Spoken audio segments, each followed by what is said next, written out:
अब जरा मुझे मावल के बारे में थोड़ी और दिलचस्पी है। मावल में जहां अजीत पवार के बेटे हारे पिछली बार, और यहां मावल से जो जीते हैं वो शिवसेना के श्रीरंग भरने वाला उद्धव ठाकरे ने सीट निकाली थी। हम इसको इस वक्त दिखा रहे हैं कि ये एनसीपी अजीत पवार गुट को सीट जा रही है। शिवसेना वर्सेस एनसीपी, मतलब उद्धव ठाकरे वर्सेस अजीत पवार का कॉन्टेस्ट होने वाला है इस सीट पर।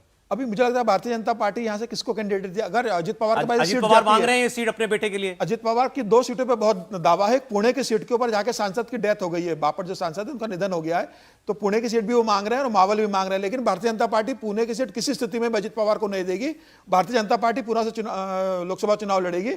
मावल सीट अजित पवार को दी जा सकती है, इसमें कोई दो राय नहीं है, और अजित पवार के बेटे यहां से चुनाव लड़ सकते हैं। अगर बारामती से अगर अजित पवार की पत्नी लड़ती है तो मावल से अजित पवार के बेटे चुनाव लड़ेंगे। कितनी सीटों पर दावेदारी है अजीत पवार की? देखिए 4 सीटें राष्ट्रवादी कांग्रेस को मिली थी पिछली बार, तो 4 सीटें ही अजित पवार को दी जाएगी।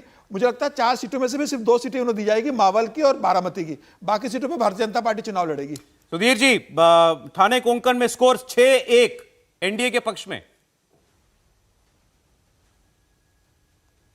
मुझे लगता है कि जैसे आनंद गीते का जिक्र हुआ था रायगढ़ सीट के, वो काफी मजबूती, लास्ट में वो हार गए थे कुछ वोटों से।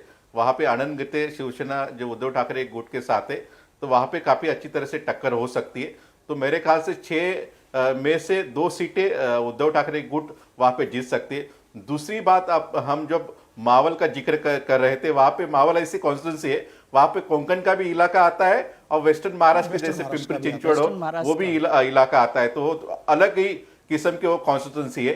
तो मुझे थोड़ा सरप्राइज हूँ, अजीत पवार के बेटे मावल में लड़ेंगे, उनकी जो बीबी है वो बारामती से लड़ेंगे सुप्रिया के अगेंस्ट में।